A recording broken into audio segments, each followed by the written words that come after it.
Let's start with a number: 32%. Just let that sink in for a moment. That's the percentage of married teenage girls in Pakistan between the ages of 15 and 19 who've experienced physical violence. It's a shocking figure, and it's at the very heart of what we're going to unpack today. So you have to ask, why? Why is this number so stubbornly high, especially for young girls in these communities on the edges of big cities like Lahore? Well, the answer, as you can imagine, is anything but simple. It's because we're not just talking about a problem, we're talking about a crisis that is everywhere, but at the same time, it's often completely hidden, tucked away behind cultural norms and, frankly, silent suffering. Okay, so to really get our heads around this, we need to be clear about what we mean by gender-based violence, or GBV. It's not just one thing. It's a whole spectrum of abuse. We're talking about violence from a partner, about child and early marriage, which is in itself a form of violence. But it's also sexual harassment, it's emotional and economic abuse, and it's so-called honor-based violence.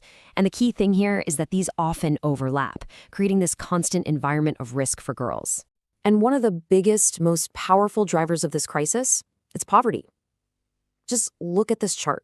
The economic divide it's just staggering. For a girl from one of the poorest families, there's a more than 50% chance she'll be married before she's 18. For a girl from one of the wealthiest families, that risk drops to just 2%. That's not a coincidence. It's a direct line from economic desperation to a girl's safety. And the reason this crisis festers in the dark is because of a crushing combination of social stigma and fear. It means most of this violence goes completely unreported. Some studies suggest that almost 2/3 of teenage survivors never ever ask for help. They're trapped. And so the cycle of abuse just continues, completely unseen. And, the impact of this violence and this silence isn't something that just goes away.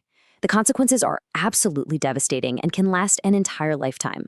They can literally steal a girl's future. It sets off this terrible chain reaction. It starts with health, and we're talking about everything from physical injuries to deep psychological trauma like PTSD.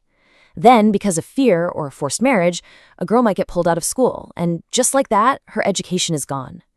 And without that education, she's often trapped in a domestic role with no financial independence, which just fuels the same cycle of poverty that made her vulnerable to begin with. It's a lot, I know. When you hear all that, it's easy to feel, pretty overwhelmed, right?